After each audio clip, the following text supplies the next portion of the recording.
Hello, Miss It's Cunningham. not intended of being videotaped. It's okay, we're living in a hostel. We're not ever ready to be I was wondering if you could talk a little bit about like funding for the school. So charter schools are funded very similarly to how public schools are funded. So there's a per pupil dollar amount that is attached to each kid. So for every child that attends your school, you receive it's about roughly $12,000. And then there's also a facilities allowance as well. And so we're funded, it's actually, we get less money once you factor in the facilities issue than a public school. But we have more discretion over the funds than a public school principal would have. And then we also do raise money as well for things like the end of the year trips, KIPP to college, so for instance, so the money that my students generate goes right back obviously into the school and paying teachers and paying for the facility. And then you have that whole separate department, KIPP to college, where that's not a school. And so we have to, fundraise outside of, our own organization to keep that kind of machine going, because it's only going to grow as we get more groups of alumni out there at high schools and colleges. Is a lot of that extra funding like from grant money, or is it It's from private grant money, donors? private donors, Okay. yes. We've been doing like this little activity with like everyone that we've gone to schools with. Mm-hmm. It's called Start, Stop, and Continue. So like with KIPP, if there's one thing that you could start, Mm-hmm. then one thing that you could stop, and then something that you could continue. Like what would those three be? That's a good question. Start, stop, and continue. Okay, I need a minute.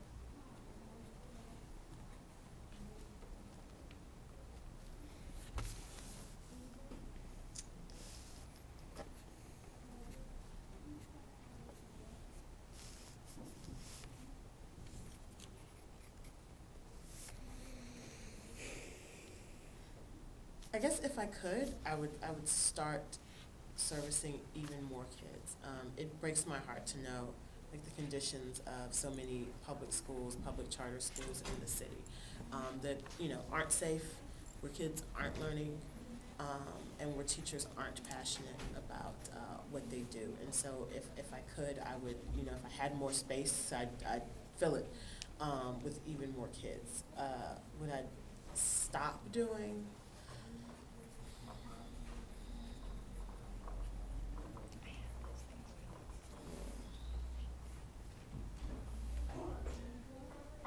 I don't know if I have a stop. I have a more so like what I'd like to do better. Because I think it's kind of different. Like I wasn't placed at this school. I founded this school. And so I obviously have really strong beliefs about all the things that we do. I think we could get better at doing a lot of the things. I'd like to get better at engaging really, really difficult and typically neglectful parents. We still have, parents who are really difficult to engage and get involved in the process, and I'd like to get better at just figure out kind of what it is we can do to get them to participate in their child's education more, because I think it's vital. And to continue doing, I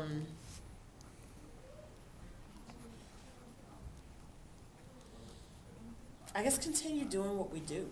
I mean, I just think that what we do is really important, and I don't think there are enough people out there doing it for this population of kids. And so what you're doing well. And so what do you use as measurements for your success? A bunch of things. I mean, I think that the greatest measure of our success, and it takes years and years to get there, is, obviously what percentage of kids, that started with you actually end up graduating from a four-year university. And we're not there, clearly yet. Our oldest kids are in the 7th grade, so that's definitely one measure. Another measure that we would use would be attrition that we talked about already, like how many kids are we keeping in the building from year to year. I'd also look at once the kids get to high school, like how many kids are, the grade point averages in high school as well. Grade point averages here we track pretty heavily, as well as test scores, as well as survey data. We survey our parents a lot to like see like what's their level of satisfaction with the school, what's their level of satisfaction with the facility, the teachers, the administration, that sort of thing, and just making sure that we're in tune with that so we can make necessary adjustments. Teacher satisfaction, teacher attrition, like how many teachers can I retain every year? It's a really hard job, especially when you work 10, 12, 14-hour days. It's hard when I taught regular public school and worked a 7 or 8 hour day, so it's even harder now. So just keeping really talented people in-house to teach, and attracting even more talented people each year, I think is also a measure of success. I think I covered most of them, yeah. Well, I think a clear measure would also be the number of students who raise their hands to participate, and the enthusiasm they express to want to participate. I feel so awful because when, like, me, and you can't really call them all, but there's 25 students out of the 30 who want to say something. I thought that's pretty exciting. Yeah, I mean, like I think we do a good job of getting them invested. And that's done from the very first day. I mean, the first lesson they learn is the year they go to college and the year they graduate from college. That's the first lesson that they learn on their first day of 5th grade in the summer. And so I think that that's very eye-opening for them because nobody typically has ever had that conversation with them. And we talk a lot, and especially in 5th grade, about like why college. So like if you talk to our 5th graders, like all our 5th graders pretty much, their level of understanding about college is like, it's a good thing. And it means I'll probably have more choices in life, and they might say they'll make more money. We try to focus on the choices thing. Can't necessarily escape what people say about making more money. Everybody loves that $1 million quote. What is it? You'll make, on average, $1 million more if you have a college degree than someone who doesn't. I don't know if I'm seeing that. It's definitely an average. Well, let's check into that a few years from now with this economy. Since you brought up money, not so much related to school, but since so many of your students are on free and reduced lunch, what do their college options look like? Like, are these students that are going to be able to receive really good scholarships to really expensive universities? That's the goal. Okay. I mean, they can't go without scholarships. Right. Right. I mean, even the 20%, I'd say out of the 20% that don't qualify for free and reduced lunch, the number of parents of kids in this building who could afford to send their kids to AU, I have one family in mind. So, like, then your goal is beyond getting them college ready. They have to be, like, outstanding students at the end of this. Yes. Yes. And, I mean, I think the other thing to keep in mind is that one of the things that we focus on with them is going to a school that's right for you. I mean, like, I went to an HBCU for undergrad, and then I went to American for my master's. And I was able to get a full ride for undergrad because my parents could not, they did not have $100,000 or $150,000 sitting around to pay for my school. So definitely the goal is to enable them to get scholarship packages so that they can get through college. I guess along those lines, is KIPP for everyone, or like could all students benefit from it, or is it just like what population? And does that make sense? I definitely think all students can benefit from it. I don't think enough kids in the city are exposed to an even semi-rigorous program that has a mission. I mean, I think one of the critical issues in public education is there are so many missionless schools where it's like kids are going there aimlessly. And so, like, I have a lot of respect for schools that just at least have a mission, like Duke Ellington, where, I have a former student who I taught him in 6th and 7th grade, and he's there now. He's a brilliant, brilliant artist, where, like, he's going to Duke Ellington because he knows he wants to be a great artist. And so, for him, the 4-year university track looks more like Corcoran than going to Georgetown or going to University of Maryland. So yeah, I haven't met a kid that I didn't think would benefit from a school like KIPP.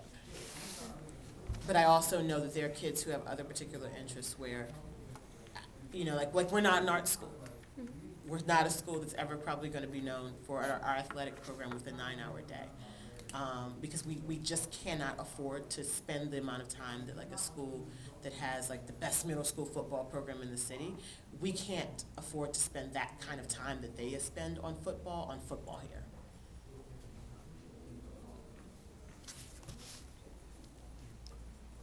So KIPP's, there are like a number of KIPP schools around the city. Yes. So like, how much like independence do you get like in the curriculum, or is there like does the KIPP board give you like, or whatever organization organizes all of them, do they give you like a broad set of curricula you have to follow? Well, we design it. So Okay. like everything, the curriculum here is very much teacher designed, and teacher driven. So we started as one school 7 years ago, in a church basement in Anacostia. And so, the curriculum back then, and even to this day, was very much based on like national content standards, the District of Columbia's content standards, and also just what we as an organization believe our kids need to know. And so I think we've kept true to that to this day. It's like every year we have a curriculum conference where teachers from each campus meet to talk about like what we did during the current year that we liked and want to keep, what we need to throw out, what we need to add to our curriculum to make it even stronger. And so we spend a lot of time researching what like the academic standards and curriculum that are curricula that other really successful schools are using, private schools are using, and again, really keeping in touch with the national standards, because they tend to be a lot of times more rigorous than some of your local academics or content standards. And so the middle schools have the same content standards and curriculum. There's flexibility at each school around like how you want to implement that as far as the pacing, the particular novels you want to teach. Like you can teach inferencing through, any novel, and that's more so teacher driven, those decisions. What? I was gonna say on like speaking of teachers, and I think that that seems like it's probably a part of it. Giving teachers like options would make them more engaged. But like what else do you do to sort of make sure that teachers stay very engaged? Like, because I mean, just one thing that I saw at one of the public schools yesterday was like, I already mentioned like the teachers don't check the homework that they assigned, but also like some of them said the teachers just didn't even seem like they wanted to be there. Mm-hmm. So how do you make sure that that doesn't happen here? You can't stay here and have that attitude. I mean, I think teachers come to KIPP schools for a reason. I rarely even interview a slouch because they wouldn't be attracted to this environment, because they know like it is a really long work day and the expectations are a lot different than what the expectations that most public school teachers are accustomed to. And so you only come here to even interview if you're really passionate about instruction, particularly with poor kids or kids in under-resourced communities. And so that doesn't, tend to be our issue, because just people who come through the door initially are really invested, and that's why they're here, or they want something different. Like we get a lot of teachers who in their previous school, like they were kind of islands, like these islands of positivity or islands of like a strong work ethic, and they felt really isolated in their school because other teachers weren't as invested or they weren't on the same page, and so they want to be somewhere where that's no longer an issue. And then once people get in the door, I think that we do a really good job of, first and foremost, having really honest conversations about what it's like here. I mean, and that's also part of the interview process. I mean, I tell every single candidate that it's hard. Like, I never want it to be a surprise to someone in October that, like, they're working real hard or harder than they've ever worked before. And so we're really upfront about it. Like, it is a long day. It's not as long as you probably think it is, or all the, rumors. But it is a long day. It is intense. We do expect a lot. At the same time, we'll give you any support that you need. So if you need a literacy coach, like, we've got that on board. If you want to go observe classes, you've got that. We build about 2 hours of planning into our teacher's day, which is huge. As a teacher who used to teach in elementary school, where I may have had 45 minutes in a week, to have 2 hours a day is a really, really big deal. And we don't interrupt it, because we have really, really good teacher attendance. So there's never really a need to, pull teachers out to do other things. I think I answered the question. Yeah, no, Okay. As far as like character building, I noticed that you were that there was like this section on like inference skills, but are there any other like methods that you use for like leadership building and critical thinking, team building, all that kind of stuff? Yes, and that starts in fifth grade as well. We teach a resiliency curriculum to our fifth graders. One of the biggest struggles, and resilience is one of our school's values, but one of the biggest struggles that our kids have, not just in fifth grade, but just kids in general, or it's kind of picking themselves up once they stumble and learning how to just coping mechanisms. Like, they're not explicitly taught in homes. I don't think my parents explicitly taught me coping mechanisms either. I think I just picked them up from them, and luckily they were healthy ones. But our kids don't necessarily come equipped with that, and so we do feel the need to explicitly teach them that. So we have a curriculum that we started using in fifth grade that teaches kids about self-talk and the power of negative self-talk or positive self-talk, and how that relates to your emotions, and how to resolve an issue when you're having a conflict with someone, tone of voice, body language, the role that all those things play, the power of integrity, and things like that. So we explicitly teach those values starting in fifth grade.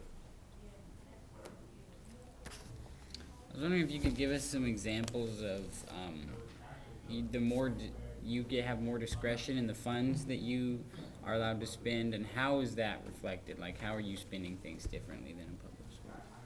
Well, so I don't have to, like, we buy the materials that we believe in. And so no one's dictating to a KIPP principal, we really need you to use, hardcore science. And so we're going to just go ahead and we're going to spend, $30 grand on these books in this curriculum that may or may not be aligned to your standards, and they're going to arrive at your school, 2 weeks later, and that's what you use. I talked to my science teacher, and we make the decision, well, what books do we want to use? And then we make the decision, well, are these books that our kids need to take home every night? Because if they're not, can we do a class set as opposed to ordering 90 books? And then the money that we save on getting 30 books as opposed to 90, could we use that for lab equipment? Like, what kind of lab equipment do you want? Do we want the desk with the cubbies or not with the cubbies? Do we need the classrooms to be carpeted or not carpeted? Does something need to be repainted? How many bulletin boards do we want in each classroom? How many field trips do we want fifth graders to go on this year?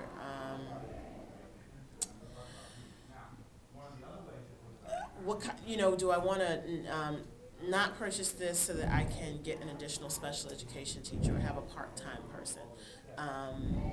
Do I want to hire a full-time literacy coach, or would I rather make it a part-time investment and share that person with other schools?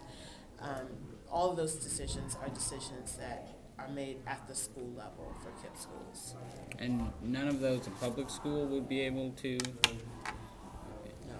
If you're a public school principal, at least in the District of Columbia, your curriculum is dictated to you, and so you're not able to say, I'm going to buy the class set as opposed to the set for the whole grade level. You're not able to say, well, you know what, I think this workbook is garbage. Like, a lot of these packaged curricula, it's like, you don't need, it's like any package deal, like, you're going to charge me for I don't want fries.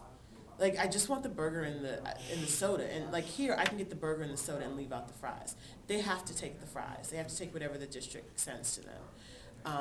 They have to staff typically, and I think Michelle Reed's doing a lot of work to change that. But prior to Reed coming on board, like, your staffing and those decisions were kind of made for you, and you were kind of stuck with it. I remember Janey Elementary, they were getting additional funds from parent donations, and they said that they were choosing to spend that on like a part-time nurse. Mm-hmm. So public schools do sort of have. Where's Janey located? I mean, that's Jenny. Is that, but so like as long as they have the extra funds, they can. Only parents, rich white kids get that. Period. You go to any other school in the city, there's no PTA who can do that. Those PTAs, parents contribute upwards of $1,000 a year to make those things happen. Yeah. So that doesn't happen anywhere else. I was just thinking because they are at least getting to choose how that additional money is spent. That's really the parents doing that, and parents with money tend to, obviously they have enough power, just in their everyday lives to drive what the school does. And most if you look at who the parents at Janey are, I think you'd be hard pressed to find someone who's going to turn them down. We we spent some time yesterday talking at Hart about like just the general inequalities that those students face, and they had much more of an awareness than we expected them to. How would you say your students kind of fit into that? Like, I mean, at Hart it's obviously different 'cause they don't have the kind of facilities you do here. Mhm. But do you think your students are aware of like the general disproportion of resources? I mean, especially if some of them came from schools that maybe clearly didn't have like enough resources. Yes, they don't, I don't think they're as aware as, like, Hart's a traditional junior high school with older kids, and it's a very different model. I think those kids are probably more like acutely aware of the inequities along like racial lines and socioeconomics in our kids. Our kids, like, they've had kind of an interesting experience. So before they went to school with like all black kids in, you know, maybe a so-so neighborhood or a not so good neighborhood, and they didn't have the things that they needed, whether it was books or enough teachers in the building, that sort of thing. And then they came here and they had all those resources, and they still went to school with all black kids and like kind of in a so-so neighborhood. So I'm not sure if my kids would be able to tell you what the dividing line is for the resources. I think that they would point out, well, I just go to a different school now, and if you go to a different school, then the different school can do that for you. I think our older kids could let you know about like the socioeconomic differences and the role that race plays in it, because we tend to have way more explicit conversations about that with the older kids because they just can handle it better. So that is something that like you address and talk about? Yeah. Okay. Because we found that like the teachers either couldn't or weren't at Hart, with a couple rare exceptions. Well, we have to. I mean, one of the things that our kids like, so one of the things that we start talking to them about, especially like I said in 6th and 7th and 8th grade, is like KIPP exists for a reason. Like we're not just having you go to school for 9 hours a day because it's fun. I mean, let's be real here. Like there's a problem, and you can't talk to kids. You cannot talk to poor kids about the problem without putting it in context for them.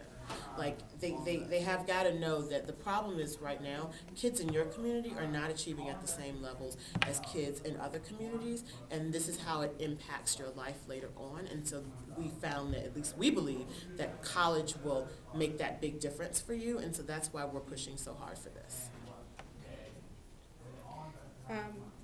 I just had a question about like, you can like choose to answer this or not, but like I noticed a lot of the classrooms that we went into, or all the ones that we walked into, like the teachers were white, and like, does that impact how, was it like coincidence or like? Our staff's pretty diverse, so Right. I'm counting them up right now. So like the 7th grade team, 3 out of the 4 teachers are black. Okay. The PE teacher's black, the music teacher's black, the Spanish teacher's black, the 6th grade math teacher's black. I have, a Latina teacher, so it's actually, it was just odd the time that you went around. I think it has less of a role when kids are younger. Okay. Like the 5th graders are very much unfazed by the fact that their teachers are white. And I think it's typical of little kids. Like I started out my own education in an all-white Montessori school, and I was pretty unfazed by it. It was just, you don't become aware of that until a little bit later, I think, in life. And so I think the older kids are more so aware of like, when their teacher is white and what that could mean. I think we've been really fortunate that we haven't had the sorts of race issues here with like teachers, like kids feel like they can't learn in a white, I guess I'm not even familiar with like the sorts of things that come along with that. Mm-hmm. It may help that their principal's black. So I think in a school where I don't care if all your teachers are white, but if the person in charge is black and the vice principal is black, they don't have like, the power structure here doesn't look traditional to the kids. So I think that also diminishes the number of like foolish or silly conversations we need to have about power in the building, because it's just not the traditional model, I guess. Just out of curiosity, you said your oldest students are 7th grade. Is like, but this program's been going on for a while, right? Right. Each campus starts with just 5th, and we grow by 1 grade. So I'm the youngest campus. Okay. And so we started with 5th, and then 5th and 6th. This is our 3rd year, so we're 5th, 6th, 7th.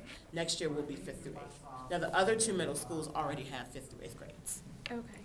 So are there any KIPP students that are in high schools now? Yes. Okay. How are they? Lots. doing? Yeah, 'cause since They're I know doing there's really, prob- they're doing really well.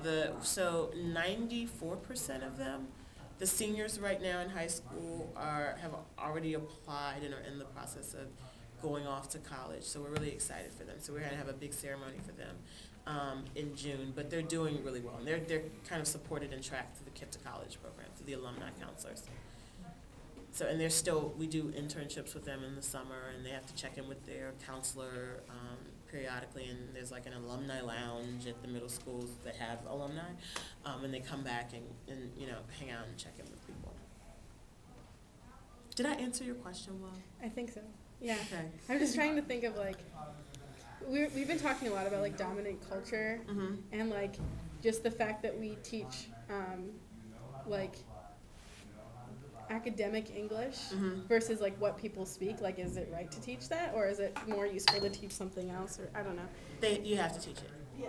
I know, but I I- was just kind of thinking like how it impacts. I was kind of struck by the moment when I can't remember which classroom it was, but the girl said like no She said nobody would- would Instead yeah, of instead nobody of as anybody. opposed to anybody. Yeah, Right. Mhm. and the teacher said like what would it look like in a book or something like Right. that. So I don't know, like I don't really know if that was leading to a question or anything, but that was just kind of what I've been thinking about. And like whether, I don't know, just your thoughts on the matter of like, is that the right thing we should be teaching? Like, Yes, it's insulting not to. okay. The fact is, the students, the way that they speak outside of school and often inside school is wrong. Okay. It's not standard English. Okay. It's okay in certain environments, and you need to be able to code switch. And so I think the lesson, and one of the things I point out to them, the kids know me enough and see me enough. I code switch all the time just because of my own background. And so what I want them to know is that you just have to switch. Like, I use slang too. I can speak I can speak in their vernacular when I need to. I'm a native Washingtonian. But it's when I need to. Yeah. And then I can switch out of that and speak standard American vernacular English when I need to as well. And so the lesson for them is that you can have both, and you need to be able to use both, and you need to have some discretion in that. It's not so much that one is bad or I don't know. It's just not standard English. I mean, you need to know how to conjugate your verbs. Yeah. Like, I don't, it's just wrong. Yeah. Like, it's cool in some settings, but that is the incorrect way to use that verb, period. I guess also, are we just perpetuating the cycle of like it not being okay to speak that way? You know what I mean by having to go code switch? Like No. no, okay. I think that, if I can be brutally honest, I think that's something white people worry about. Okay. I don't, no. Like, Kim, is it an issue for you? Like, no. It doesn't, like, so when I go and I talk to, like, family, one of the reasons I teach is because there's an achievement gap within my own family, a big one. And so when I have to, when I'm talking to family members in different neighborhoods and something like that, like, I don't feel less than because I'm speaking a certain way with them. It's just the way that I speak with them. And then I have to speak a very different way in professional settings or when I need something else. No. It's funny that you say it's something white people worry about, because we've had like countless conversations about like dominant culture, and just like every one of our weekly meetings turned into that. It is. I just think it's one of those things. Like, I only have that conversation typically with white people. I never have it with other black people, because I think that for the most part, I think we're pretty clear that it's not less than. It's just different.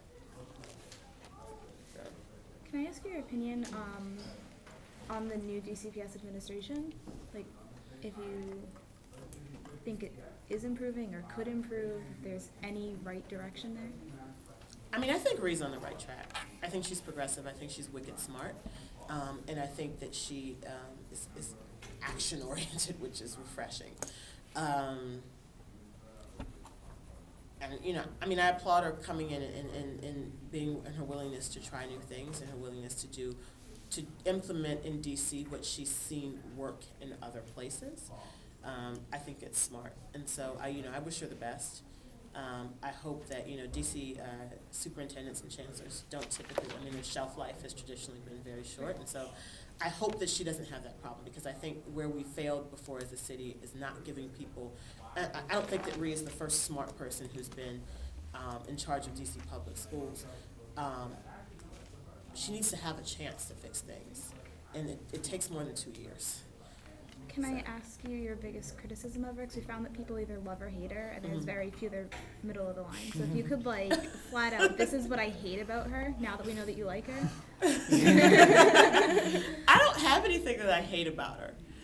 She's a big fan of KIPP schools, so, typically when you're a fan of mine, it sounds awful. Like I'm also a fan of yours. I think that her compensation package is very aggressive.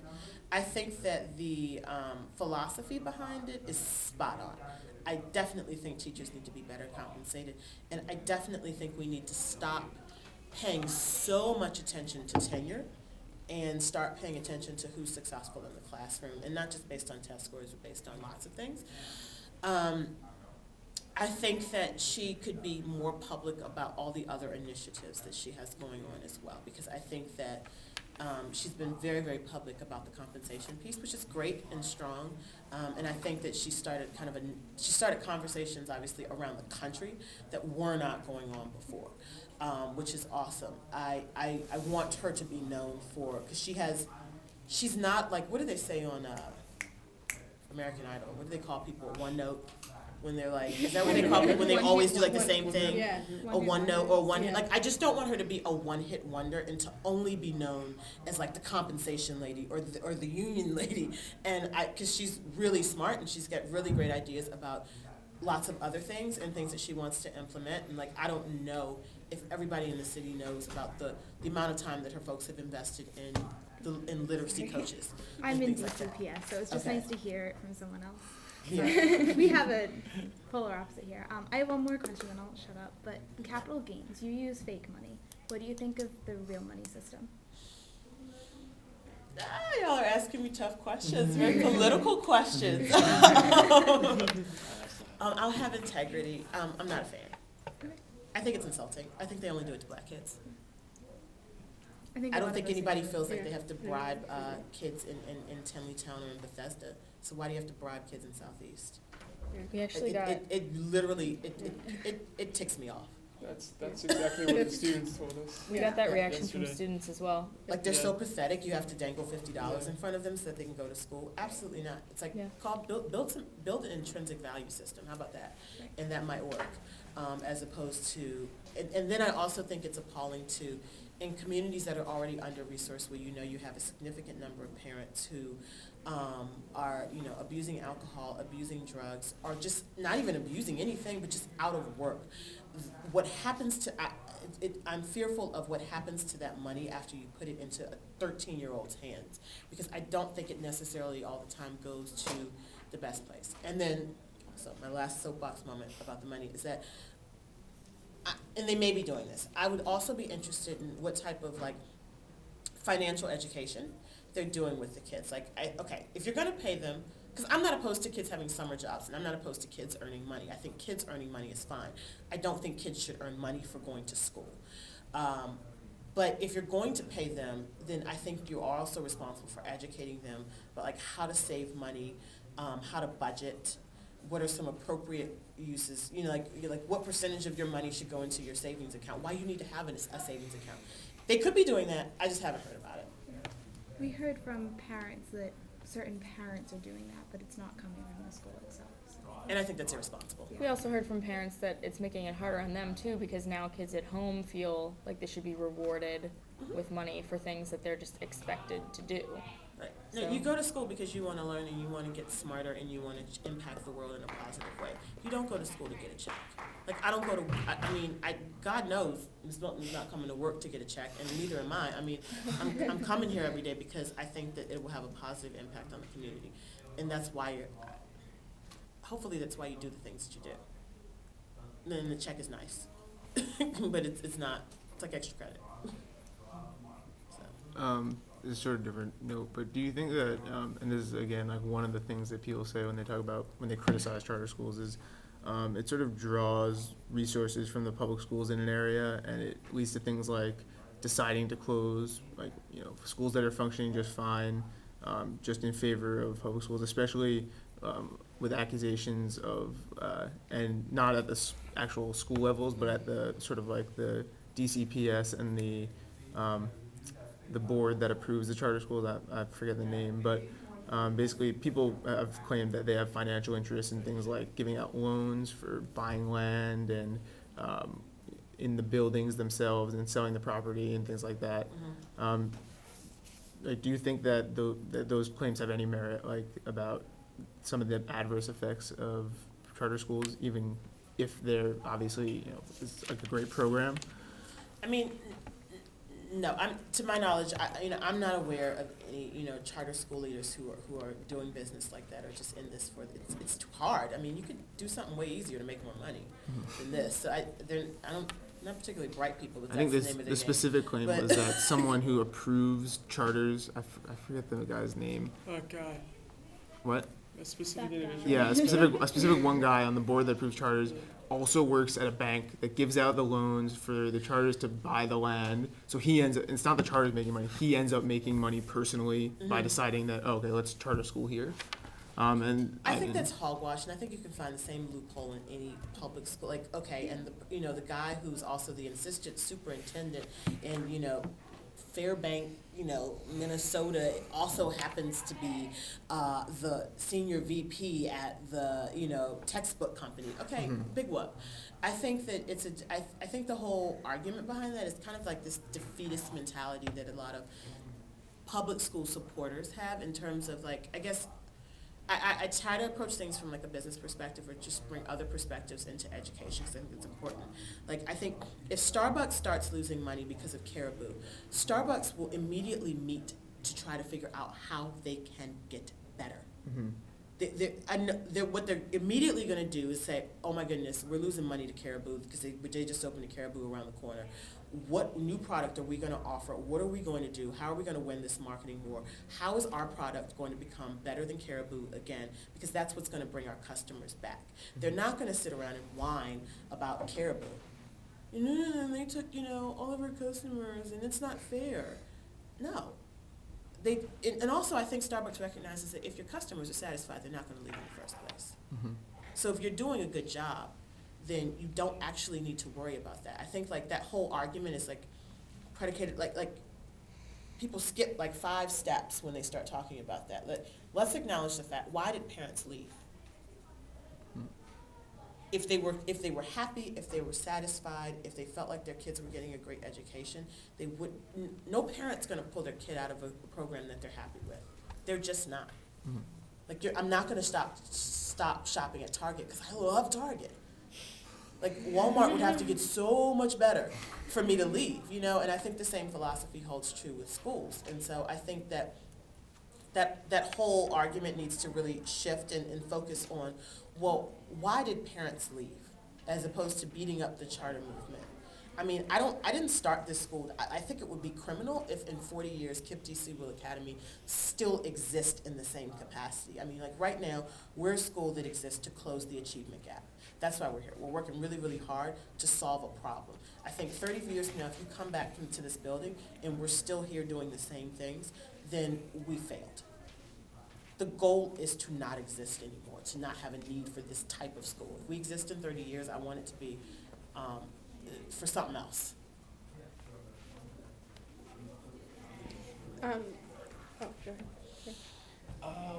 So you use the word public charter to describe the charter school, because it is It's a public school. Right, it's Yeah. partially public funded, but you get some, right, you mentioned you get some private donations as well. But also, you just said that competition, which is typically something associated with sort of a private, enterprise, is something that actually would benefit schools. So do you see public charters as an effort to privatize education, or? No, it's an effort No. to solve the problem. Like, I guess I get really, really frustrated with like that whole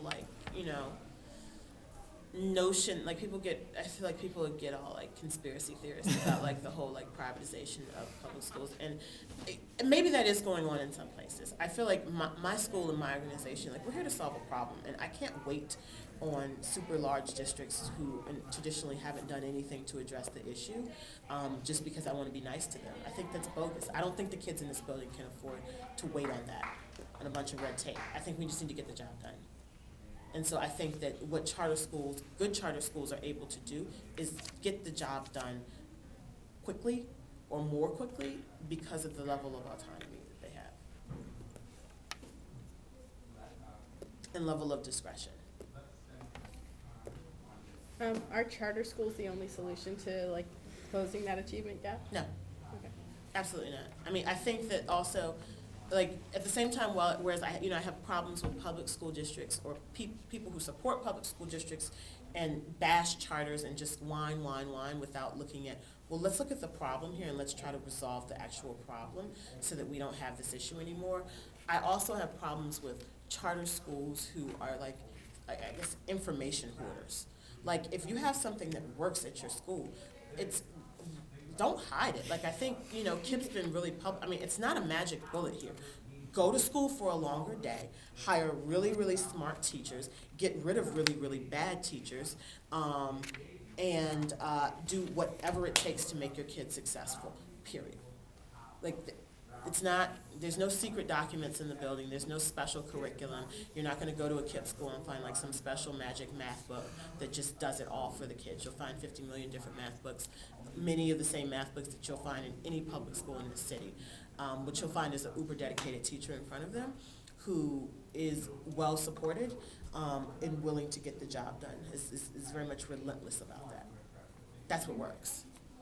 And I think we keep saying that, and that's one of the reasons I think Marie is great, is because she gets that. I think she got it before we were on the team, but like she gets that same philosophy. But if we had that competition, I could see why one would want to protect their assets. And so if they have something that's working, because if we're competing for students, Mm-hmm. like you said, right? If someone you're not happy there, you're not happy with the project, you can go somewhere else. So I could see why a system of competition would lead to a school protecting their curricular innovations or their structure. I guess. I mean, I think it's, we have a partnership with DC Public Schools. I mean, we work with the elementary school downstairs, so I